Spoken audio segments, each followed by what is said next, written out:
క్రీస్తు పరిశుద్ధ నామమున కూడి వచ్చిన మీ అందరికీ మరణాత.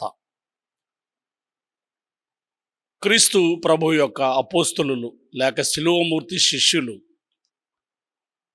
దేవుడు అప్పగించినటువంటి ఆ యొక్క సువార్త భారమును ఏ విధముగా పనిచేయుచు ఉన్నారో, ఆ క్రీస్తు కొరకు వారు ఏ విధంగా హతసాక్షులైనారో, దేవుడు అప్పగించినటువంటి ఆ పనిలో ఎలాగూ వారు భారం భరించి పనిచేస్తున్నారో ఆ సంగతులను మనము ధ్యానం చేయొచ్చు.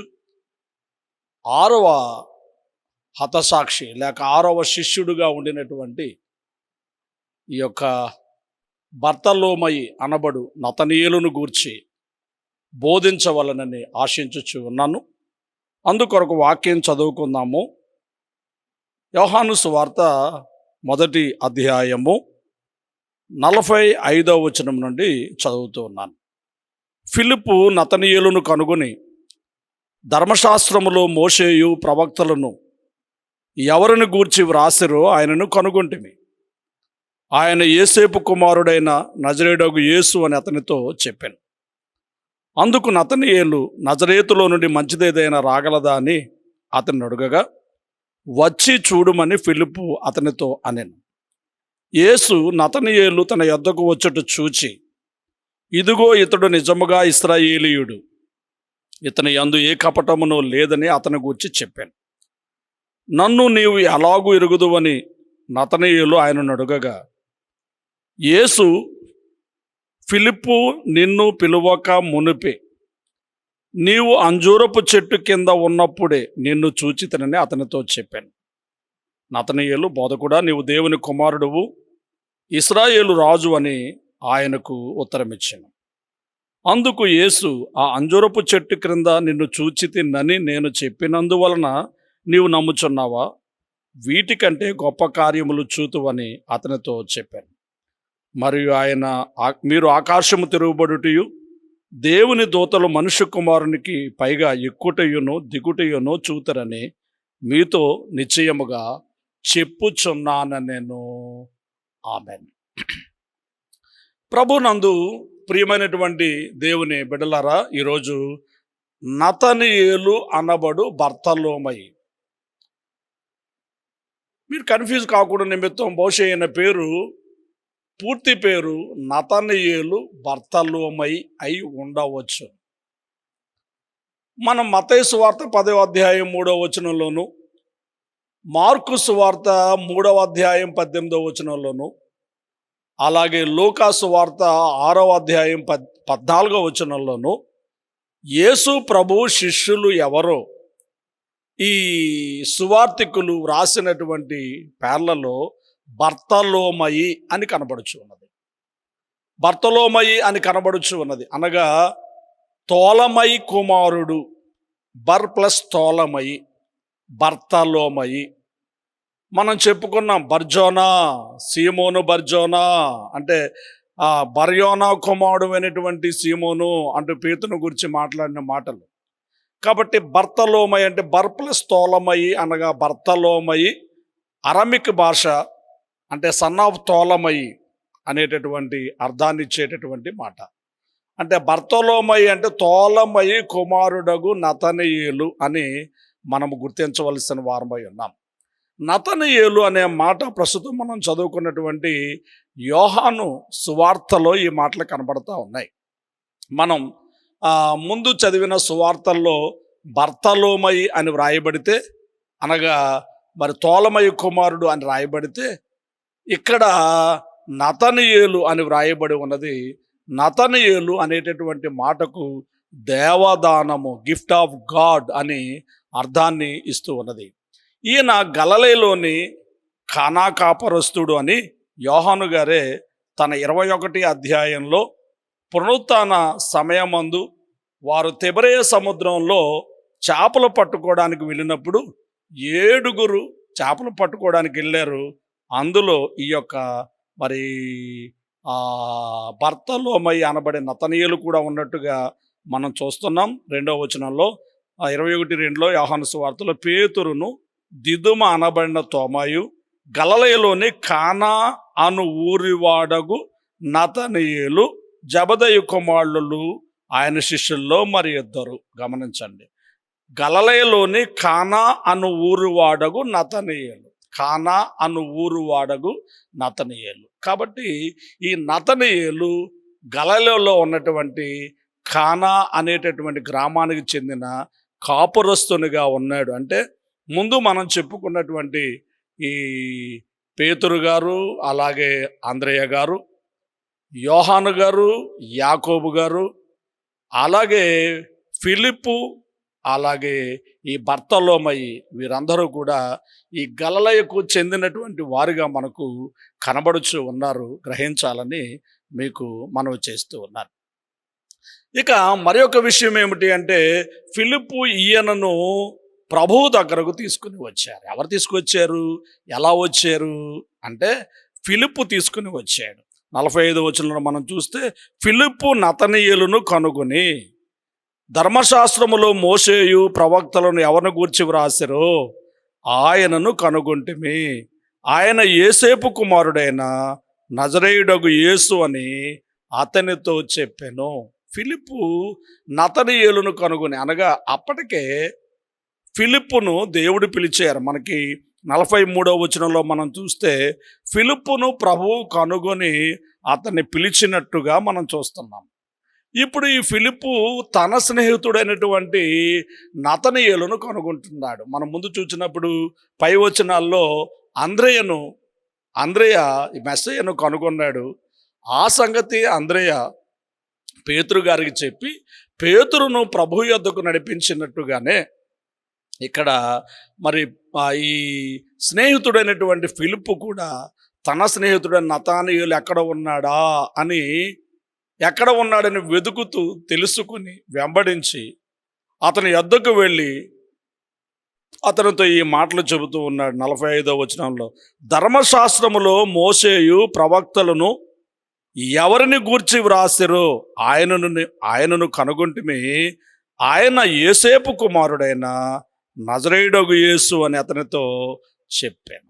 అంటే వీరిద్దరు ఇంతకు పూర్వం ఎప్పటి నుంచో స్నేహితులై ఉన్నారు, లేదా సమీప బంధువులై ఉండి ఉండవచ్చును.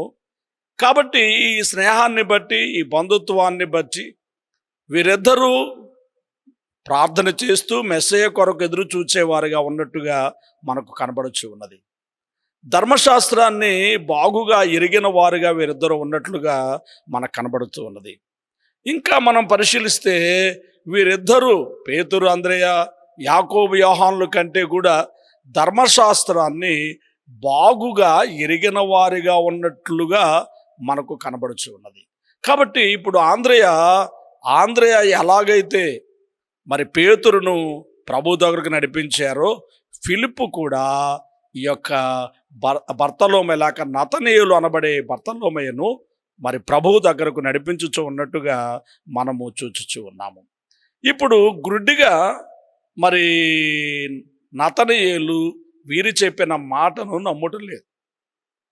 అంద్రయ్య చెప్పిన మాటను వెంటనే పేతురు గారు నమ్మి వెళ్ళినట్టుగా మనం చూస్తాం. కానీ నతనీయేలు ధర్మశాస్త్రాన్ని బాగుగా ఎరిగిన వాడు కాబట్టి ఈయన చెప్పిన విధానం అంటే ఏం చెప్పాడు ఆయన, మేము కనుగొన్నాము, ఆయన ఎవరో కాదు, యోసేపు కుమారుడైన నజరేయుడగు యేసు. అంటే తండ్రి ఎవరో చెప్పారు, ఊరెవరో చెప్పారు. కాబట్టి దానిని బట్టి వెంటనే ఇతను ప్రశ్నిస్తూ ఉన్నాడు ఫిలిప్పును. ఏమనంటే, నజరేతు నుండి మంచిదేదైనా రాగలదా?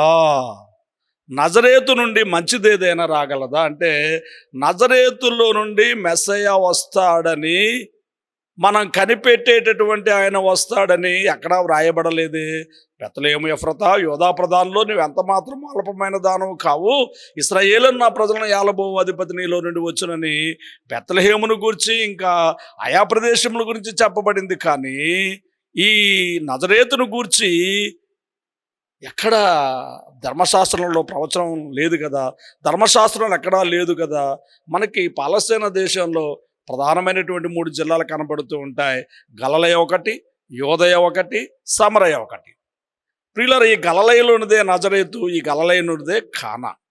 కాబట్టి సమీప గ్రామస్తుడు కాబట్టి నజరేతు ఎలాంటిదో అక్కడ ఉన్న పరిస్థితులు ఎలాంటివో ఎరిగిన వాడు గనుక ఈ గలిలయ ప్రాంతములో ఉన్న ఈ నజరేతు అనేటటువంటి ఈ ప్రదేశం నుండి మంచిది ఎక్కడి నుంచి వస్తుంది అంటూ అతను ప్రశ్నించినటువంటి ప్రశ్న. ఫిలిప్పు అతనితో వాదం పెట్టుకోలేదు. ప్రియమైనటువంటి వాళ్ళరా గమనించండి, నెమ్మదిగా అతను చెప్పిన మాట ఏమిటంటే వచ్చి చూడుము. ఆయన చెప్పిన మాటది, వచ్చి చూడుము, నా మాట నిజమో కాదో నీవు వచ్చి చూడుము అంటే అతనితో మరి ఏ విధమైనటువంటి ఆర్గ్యుమెంట్స్ ఆయన చేయట్లేదన్నమాట. ప్రియమైనటువంటి వాళ్ళరా, కాబట్టి వచ్చి చూడు, పిడివాదం చేయకుండా, పిడివాదం పెట్టుకోకుండా, అతనితో వాదాలకు దిగకుండా వచ్చి చూడుము అన్నారు. కాబట్టి సరే సిద్ధపడి నతనీయులు ప్రభు దగ్గరకు వచ్చుచుండగానే 47వ వచనంలో యేసు నతనీయులు తన యొద్దకు వచ్చుట చూచి ఇదిగో ఇతడు నిజముగా ఇశ్రాయేలీయుడు, ఇతని యందు ఏ కపటమును లేదని అతని గూర్చి చెప్పాను. గమనించండి మాటలు. ఇతడు నిజముగా ఇశ్రాయేలీయుడు, ఇతని యందు ఏ విధమైనటువంటి కపటము లేదు అని నతనీయేలును గూర్చి ప్రభువు సాక్ష్యం ఇచ్చుచు ఉన్నారు. యేసు సమస్తమును ఎరిగినవాడు. యేసు అతని హృదయములోనికి చూచాడు. అతని హృదయాన్ని ఎరిగినవాడు. నేటి దినాల్లో స్కానర్స్ వచ్చాయి. గుండెను, ఊపిరితిత్తులను, ఆయా శరీర భాగములన్నిటినీ పరీక్ష చేసి అందులో ఉన్న దోషము అంతా తెలియచేస్తూ ఉండగా యేసుక్రీస్తు ప్రభువు హృదయములోనికి తొంగి చూచాడు. హృదయములో ఉన్నటువంటి మంచి విషయాన్ని వెలికి తీశారు, దాన్ని వెల్లడి చేయించి ఉన్నారు. ఇతడు నిజమైన ఇశ్రాయేలీయుడు, ఇతని యందు ఏ కపటమును లేదు. బహుశా ఇలాంటి సాక్ష్యము చాలా కొద్ది మందికి ఉంటుంది. ఇతడు నిజమైన ఇశ్రాయేలీయుడు అనగా నిజమైనటువంటి అబ్రహాము కుమారుడు, అబ్రహాము సంతానము. ఇతడు యథార్థవంతుడు, వేషధారి కాదు. లోపల ఒకటి బయటికి ఒకటి చెప్పేటటువంటి విధానం ఇతనిలో లేదు. ఇతను యథార్థవంతుడు అంటూ ఇతన్ని గూర్చి ప్రభువే స్వయముగా సాక్ష్యమిచ్చుచు ఉన్నారు. ఎందుకంటే అతని హృదయంలోనికి తొంగి చూచాడు. ఇతడు నిజమైన ఇశ్రాయేలీయుడు, ఇతని యందు కపటము లేదు. ప్రియమైనటువంటి వాళ్ళరా గమనించండి. కాబట్టి ఈ సాక్ష్యమును పొందినటువంటి గొప్ప వ్యక్తి యేసు ప్రభు శిష్యులలో ఈ నతనీయులను గురించి మనము నేర్చుకుంటూ ఉన్నాము, గ్రహించాలని మీకు మనవి చేస్తూ ఉన్నాను. ఈ నతనీయులు ఇప్పుడు ప్రశ్న వేస్తా ఉన్నాడు. సహజంగా నువ్వు మంచివాడవు, నీలో ఏదో కపటము లేదు, నీవు నిజమైనటువంటి ఇశ్రాయేలీయుడు అంటే చాలా థ్యాంక్స్ అండి, నా అంతరంగాన్ని మీరు గుర్తించారని థ్యాంక్స్ చెప్పడానికి బదులు ప్రశ్నిస్తూ ఉన్నాడు. అంటే మనం ఈ నతనీయులను గమనించినప్పుడు అతడు సమస్తమును పరీక్షించి తెలుసుకొని వాడై ఉన్నాడు అన్నట్టుగా మనకు కనబడుతూ ఉన్నది. ఫిలిప్పు చెప్పినప్పుడే ప్రశ్నించాడు, నా నజరేతు నుంచి మంచిది ఏదైనా వస్తుందా అని. ఇప్పుడు ఇతని హృదయంలో ఉన్న మాటను కూడా, ఇతని యొక్క పరిస్థితిని కూడా, ఇతని భక్తి జీవితాన్ని కూడా, విశ్వాస జీవితాన్ని కూడా ప్రియమైనటువంటి ప్రభువు చెబుతూ ఉంటే ఇప్పుడు ఆయన ప్రశ్నిస్తూ ఉన్నాడు, నీవు నన్ను ఎలాగు ఎరుగుదువు? 48వ వచనంలో ఈ మాటలు కనపడుతున్నాయి. నీవు నన్ను ఎలాగు ఎరుగుదువని నతనీయేలు ఆయనను అడుగగా, నీవు నన్ను ఎలా తెలుసుకున్నావు, ఎలా తెలుసు నీకు అంటూ ఆయన ప్రశ్నించినప్పుడు అంజూరపు చెట్టు క్రింద ఉన్నప్పుడే నేను నిన్ను చూచాను. దేవునికి స్తుతి కలుగును గాక. ఏమిటి అంజూరపు చెట్టు? అక్కడ మనం 48వ వచనంలో చూస్తే, ఫిలిప్పు నిన్ను పిలువక మునిపే, 2 మాటలు. ఫిలిప్పు నీ యొద్దకు వచ్చి, ఇదిగో యేసు, ఆ నజరేయుడైన యేసు నేను చూచాను, రా అంటూ ప్రభు దగ్గరకు నడిపించక మునిపే, ప్రభు గురించి చెప్పక మునిపే, నేను నిన్ను చూచాను, అప్పటికి నువ్వు ఎక్కడున్నావు? అంజూరపు చెట్టు కింద ఉన్నావు. అంజూరపు చెట్టు శాంతికి సమాధానములకు సూచన. అంజూరపు చెట్టు సుమారుగా 15 అడుగుల ఎత్తు కలిగి 25 అడుగుల వెడల్పుతో పెద్ద పెద్ద ఆకులతో చక్కని నీడనిచ్చే చెట్టుగా ఉంటుంది.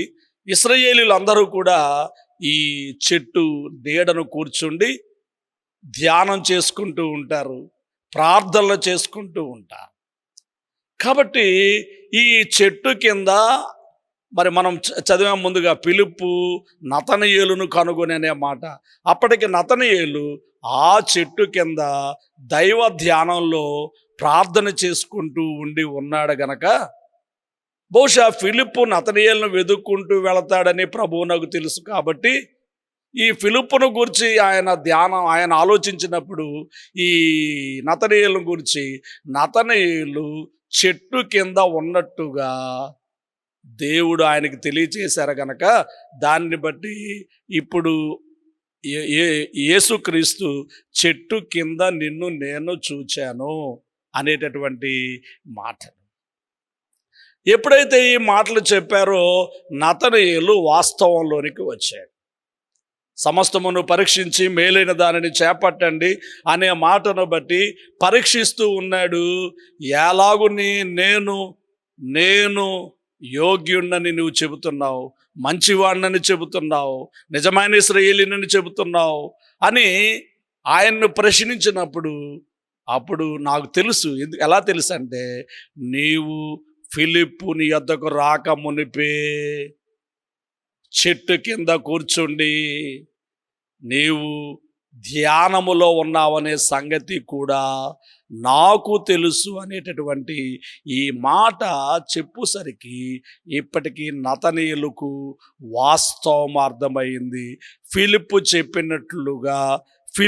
చెప్పినట్లుగా ఈయన మనమందరము ధర్మశాస్త్రములో మోషేయు ప్రవక్తలు అందరూ చెప్పినటువంటి ఈ మెస్సయ్య ఈయనేనని అప్పుడు వాస్తవము అర్థమైంది.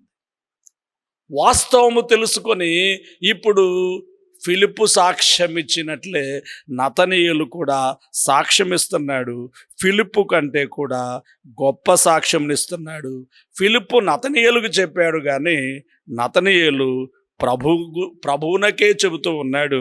ఏమని చెబుతున్నాడంటే 50వ వచనంలో 49వ వచనంలో నతనయేలు, బోధకుడా, నీవు దేవుని కుమారుడవు, ఇశ్రాయేలు రాజు అని ఆయనకు ఉత్తరం ఇచ్చెను. నీవు దేవుని కుమారుడవు, ఇశ్రాయేలు రాజువు. నీవు దేవుని కుమారుడువు, ఇశ్రాయేలు రాజువు. ఎవరు చెప్పగలరు ఈ మాట అంటే?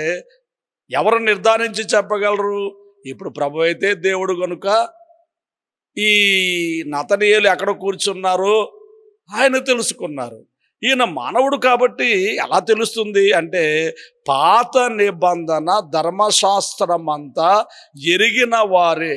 ధర్మశాస్త్రం ఎవరు దేవుని కుమారుడు, ఎవరు ఇశ్రాయేలు రాజు ప్రవక్తలు ప్రవచించారు కాబట్టి ఆ ప్రవచనాలన్నీ ఆ ధర్మశాస్త్రం అంతా క్షుణ్ణంగా ఎరిగిన వాడు కాబట్టి ఓ గొప్ప సాక్ష్యం ఇస్తా ఉన్నాడు. ఏమనంటే, నీవు దేవుని కుమారుడవు, నీవే ఇశ్రాయేలు రాజు. తరువాత అంటే ఇక్కడ మనం చెప్పుకోవాల్సిన మాట ఏంటంటే, యేసు ప్రభువు శిష్యులలో అందరికంటే ముందు యేసుక్రీస్తును దేవుని కుమారుడు అని గుర్తించిన వాడు, సాక్ష్యమిచ్చిన వాడు ఎవరంటే నతనయేలు. అందరికంటే ముందు ఆయన్ను గుర్తించిన వాడు నతనయేలు. అందుకే ముందుగానే సాక్ష్యం ఇస్తా ఉన్నాడు, నీవు దేవుని కుమారుడువు, నీవు ఇశ్రాయేలు రాజు. ప్రియమైనటువంటి వాళ్ళరా, పాత నిబంధన ధర్మశాస్త్రం అంతటిని కూడా ఎరిగినటువంటి ఈయన తనతో మాట్లాడుచున్నటువంటి ఆయనను గుడ్డిగా నమ్మక పరీక్షించి, ఎలాగూ నేను గొప్పవాడినని మంచివాడినని చెబుతున్నామని పరీక్షించి తెలుసుకొని దానిని లోకమునకు వెల్లడి చేస్తూ ప్రభువుతో ఈ మాట చెబుతూ ఉన్నట్టుగా మనం చూస్తూ ఉన్నాం. ప్రియమైనటువంటి వాళ్ళరా, గమనించండి, గ్రహించండి. తర్వాత రోజుల్లో పేతురు గారు కూడా ఈ జవాబు చెప్పారు. పేతురు గారు, నన్ను గురించి లోకం ఏం చెప్పుకుంటుందని మత్తయి సువార్త 16వ అధ్యాయం 14వ వచనంలో ప్రభు ప్రశ్నించగా 16వ వచనంలో పేతురు గారి జవాబు ఏంటంటే, నీవు సజీవుడు వగు దేవుని కుమారుడు అయినటువంటి క్రీస్తువు అంటూ ఆయన చెప్పినటువంటి మాటలు మనం చూస్తూ ఉన్నాం. కాబట్టి పేతురు కంటే ముందే నతనయేలు ఈ మాట చెప్పినట్లుగా మనం ఈ వాక్యంలో చూస్తూ ఉన్నాం. సరే, తరువాత ప్రభువు కూడా అతన్ని ప్రశ్నిస్తూ ఉన్నాడు, నువ్వు ఎలా నమ్ముతున్నావు? నేనే దేవుని కుమారుడని, ఇశ్రాయేలు రాజునని నువ్వు ఎలాగ నమ్ముతున్నావు? అంజూరపు చెట్టు కింద నువ్వు ఉన్నావని చెప్పినందుకు నమ్ముతున్నావా? దేన్ని బట్టి నమ్ముతున్నావు?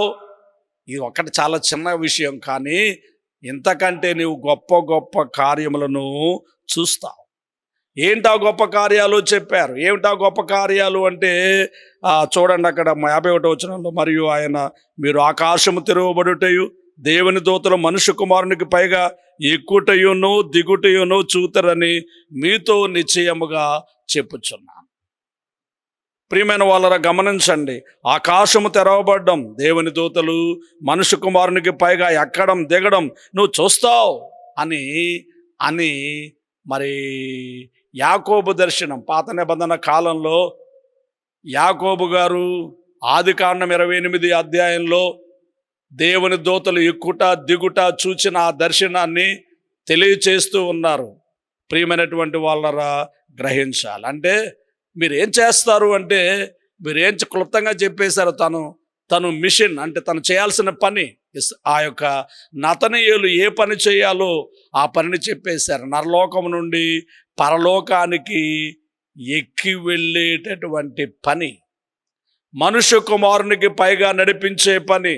నేనే మార్గం, నేనే సత్యం, నేనే జీవం, కాబట్టి ఈ మనుష్య కుమారునికి పైగా ఎక్కుట దిగుట అంటే అనేక మంది దేవుని వైపు త్రిప్పబడుట మీరు చూస్తారు. ఆ పని మీరు చేయాల్సి ఉంటుంది అంటూ ఓ చక్కని సందేశాన్ని, రానున్న కాలంలో జరగబోయేటటువంటి కార్యమును, జరగబోయేటటువంటి ఆ యొక్క పనిని ముందుగానే నతనయేలుకు బోధించుచున్న ప్రియమైన ప్రభు, నరలోకము నుండి పరలోకంబో వరకు నిత్యనాగా నుండి నరులకు ముందుగా నడాచుచు ముక్తికి సరిగా కొనిపోవు సుస్థిరమైన మార్గంబు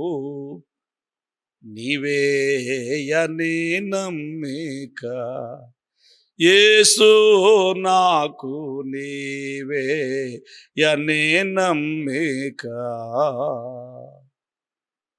ఆ తరువాత మరలా ఈ నతనయేలు యొక్క కార్యాలేమి మనకు కనబడవు. ఇక చివరిగా వారిని గూర్చి మనకి యోహాను సువార్త 21 అధ్యాయంలో, యోహాను సువార్త 21 అధ్యాయంలో యేసుక్రీస్తు చనిపోయిన తరువాత పేతురు గారు తిబెరయ సముద్రంలో వలలు వేయడానికి వెళ్ళేటప్పుడు వారితో పాటు ఈయన కూడా వెళ్ళిన వారిలో ఒకటిగా 21 అధ్యాయంలో మొదటి 3 వచనాల్లో మనకు కనబడుచు ఉన్నది. ఆ తరువాత అపోస్తుల కార్యములు 1 అధ్యాయం మరి 13వ వచనంలో మనకు కనబడుతూ ఉంది. ఏమిటంటే, ప్రభువు ఆరోహణమై వెళుతూ మీరు ఆత్మను పొందకుండా సువార్తకు వెళ్ళొద్దని చెప్పారు, కాబట్టి ఆత్మ కొరకు మేడగదిలో 10 దినములు వీరు కనిపెట్టినటువంటి చరిత్ర మనకు మరి కనబడుతూ ఉన్నది. అందులో ఈయన పేరు కూడా 13వ వచనంలో మనకు కనబడుతూ ఉంది. 2వ అధ్యాయంలో పెంతెకోస్తు పండుగ దినమున వారు ఆత్మను పొందుకున్నట్టుగా మనకు కనబడుచు ఉన్నది. ఆ పిదప వారు యెరూషలేములో పనిచేసిన తరువాత అక్కడి నుంచి వారు దేవుని సువార్త కొరకు వెళ్ళినటువంటి చరిత్ర ఇక బైబిల్ని ఆధారం చేసుకుని కాకుండా చరిత్రకారుల పుస్తకములను అనుసరించి మిగిలిన చరిత్రను మనము ధ్యానము చేయాలి. ఆఫ్రికాలోను, ఇథియోపియాలోను, మెసటోపియోమియాలోను, అలాగే ఇరాన్ పార్తియాలోను, ఆ లికోనియా టర్కీ ప్రాంతాల్లోనూ ఆయన పనిచేశారని, మన ఇండియాలో ఉన్నటువంటి ముంబై రీజియన్లో కొంకన్ అనేటువంటి ప్రాంతాల్లో కూడా కళ్యాణ్లో వారు సేవ చేశారని, యోహాను సువార్త హెబ్రీ ప్రతిని వారు తీసుకొని మన ఇండియా దేశానికి వచ్చారని చెబుతా ఉన్నారు. వీటికి సరైన చరిత్ర ఆధారాలు లేకపోయినా కానీ వారు అక్కడ వచ్చి పనిచేశారని బర్తలోమయి గారిని గురించి వ్రాయబడి ఉన్నది. తరువాత టర్కీలోని హెరాపోలి ప్రాంతంలో ఆయన పనిచేశారని, తన స్నేహితుడు బంధువు అయినటువంటి ఫిలిప్పు సోదరి మరియామునితో కలిసి పనిచేశారని కూడా చరిత్ర చెబుతూ ఉన్నది.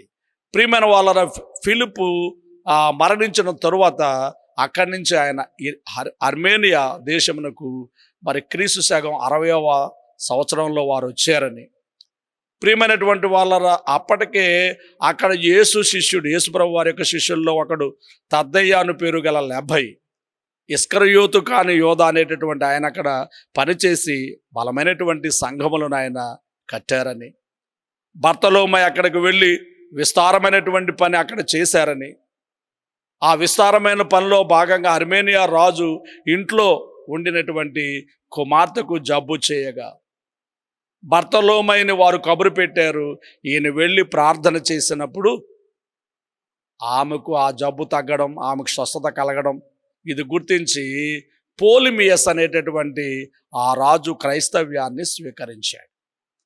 కానీ ఆ రాజు బంధువులు, ఆ రాజు సోదరులు, ఆ రాజ్య కుటుంబం అంతా కూడా ఈయన లేనిపోని మతాన్ని మా ఇంటి వారికి, మా రాజ ప్రసాదములో ఉన్నవారికి అంటించాడనేటటువంటి కక్ష కట్టి అతన్ని భయంకరంగా చంపాలని వారు తలంచి, ఆ రాజ సోదరుడు ప్రిన్స్ అస్టేజియస్ అనేటటువంటి ఆయన ఇతన్ని భయంకరంగా చంపుట కొరకు ఏర్పాటు చేసి బ్రతికి ఉండగానే చర్మము ఒలిచి తల నరికి చంపాడు అని చరిత్ర తెలియచేస్తూ ఉంది. ప్రియులారా, చివరి వరకు క్రీస్తు కొరకు పనిచేశాడు. ఎన్ని శ్రమలైనా ఈ బర్తలోమయి నతనీయులు వెనుకాడలేదు. చర్మం వలవడం అంటే బ్రతికి ఉండగానే చర్మం వలవడం అంటే అది చాలా భయంకరమైనటువంటి బాధ. పదునైన కత్తులతో ఆ చర్మాన్ని వారు ఒలుస్తూ ఉంటే భయంకరమైనటువంటి వేదన క్రైస్తవ్యాన్ని ఆయన మరి చక్కగా బోధిస్తున్నాడనే ఉద్దేశంతో వారు చేసినటువంటి ఈ కార్యం. దానిని బట్టి ఆ యొక్క రాజు అతన్ని చంపడానికి ప్రయత్నం చేశాడు. ప్రియమైనటువంటి వాళ్ళ ఆ శ్రమల్లో సహజంగా మనం అప్పుడప్పుడు వింటాం, తోలు తీసేస్తాం అనే మాట మనం వింటూ ఉంటాం. అయితే ప్రియమైనటువంటి వాళ్ళరా, ఆ యొక్క బాధనంతటిని కూడా మౌనంగా భరించినటువంటి ఈ యొక్క మరి నతనీయులు ఆ బాధను అనుభవిస్తూ వీరిని క్షమించు ప్రభువా అంటూ ఆయన ప్రార్థన చేశారని చరిత్రకారులు తెలియజేస్తున్నారు. యేసుప్రభు సిలువలో ఉండగా, తండ్రి వీరు ఏం చేస్తున్నారో వీరికి తెలియదు, వీరిని క్షమించండి అంటూ చేసినటువంటి ప్రార్థనలు.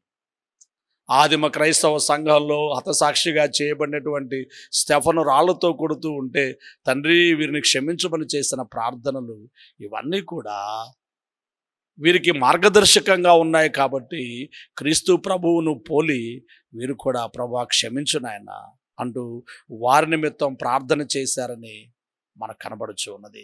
ఈ తద్దయి అంటే అర్మేనియా దేశంలో పనిచేసినటువంటి తద్దయ్య అనబడేటటువంటి ఆ లెబ్బయి ఇలాగ ఇస్కరియోతు కాని యోధ అలాగే బర్తలోమై ఇద్దరు కూడా అక్కడ ఆదిమ సంఘకాలంలో పనిచేశారు కాబట్టి ఇద్దరిని ఆ దేశం ఎంతో గౌరవించి అపోస్తులిక సంఘానికి ఆరంభికులుగా వారిని గౌరవించుకున్నారు, ఘనపరుచుకున్నారు. నేటికి వారిని బట్టి వారు గౌరవార్థమైనటువంటి కూటాలను జరిగించుకుంటారు అని అర్మేనియా దేశపు చరిత్రను బట్టి మనము గమనించగలం. కాబట్టి ఇప్పుడు మనం నేర్చుకోవాల్సిన విషయం ఏంటంటే, ఈ నతనీయేలు ఏ విధమైన కపటము లేని మంచి ఇశ్రాయేలుడుగా ఉన్నాడు. చివరి వరకు అదే జీవితాన్ని కొనసాగించాడు. అలాగే మనం కూడా అలాగూ మన జీవనాన్ని కొనసాగించుకుందాం. ప్రభువు మిమ్మల్ని దీవించునుగాక. ఆమేన్. తండ్రి వందనములు. ఈ యొక్క నతనీయులు అనబడే బర్తలోమేయును గూర్చి కొన్ని మాటలు ఈ సమయం ముందు ధ్యానం చేశాము. తండ్రి, వారు మా ప్రభువా ముందుగానే ఈ ధర్మశాస్త్రమును బట్టి మెస్సయ్య కొరకు ఎదురు చూచేవారుగా ఉన్నారని, అలాగే దాన్ని పరీక్షించి తెలుసుకున్నారని, ప్రభువును గూర్చి మంచి సాక్ష్యం ఇచ్చిన దేవుని కుమారుడు ఇశ్రాయేలు రాజు అంటూ ప్రభువును గూర్చి సాక్ష్యం ఇచ్చారని మేము విన్నాము. పిదప చరిత్రలో హతసాక్షిగా చేయబడి చర్మమంతా కూడా, తోలంతా కూడా పదునైన కత్తులతో ఒలవబడి భయంకరమైన శ్రమను అనుభవిస్తూ తండ్రి వీరిని క్షమించు అంటూ ప్రార్థన చేసి వారందరూ రక్షించబడవలనని ఆ యొక్క దేశాలన్నిటికీ సువార్తను ప్రకటించి, అర్మేనియా దేశంలో సువార్తను ప్రకటించిన ఆ గొప్ప దైవజనుని బట్టి మేము ప్రభువా మీ సువార్త కొరకు మాదిరిగా ఉండగలిగిన, వారిని పోలి జీవించగలిగిన ఆ భాగ్యము, ధన్యత మా అందరికి ఇచ్చి నడిపించుము. యేసుక్రీస్తు నామములో వేడుకొనుచున్నాము తండ్రి. ఆమేన్. పరలోకమందున్న మా తండ్రి, మీ నామం పరిశుద్ధపరచబడును గాక, మీ రాజ్యం వచ్చును గాక, మీ చిత్తం పరలోకమందు నెరవేరుచున్నట్లు భూమి యందు నెరవేరును గాక. మా అనుదిన మాకు దయచేయము. మన అపరాధములు చేసిన వారిని మేము క్షమించున్న ప్రకారం మా అపరాధాలను క్షమించుము. మామను శోధనను తేకుము, కీడును తప్పించుము. రాజ్యము, శక్తి, మహిమ నిరంతరము నీవి అయి ఉన్నవి. ఆమేన్. ప్రభు యేసు రక్తమునకు జయము, అపవాదికెలకు లయము. ప్రభు యేసు రక్తమునకు జయము, అపవాదికెలకు లయము. ప్రభు యేసు రక్తమునకు సంపూర్ణ విజయం, అపవాదికులకు అనంతకాల నాశనం. హల్లెలూయా, హల్లెలూయా, హల్లెలూయా. స్తోత్రం, స్తోత్రం, స్తోత్రం. ఆమేన్, ఆమేన్, ఆమేన్. మన తండ్రి అయిన దేవుని యొక్క ప్రేమ, కుమారుడైన యేసుక్రీస్తు వారి యొక్క కృప, సహాయకుడుగా ఆత్మ తండ్రి అన్యోన్య సహవాసం కూడి వచ్చిన మనెల్లరకు ఆయన వెంబడించి వారందరికీ తోడై ఉండును గాక. ఆమేన్. మరణాత్.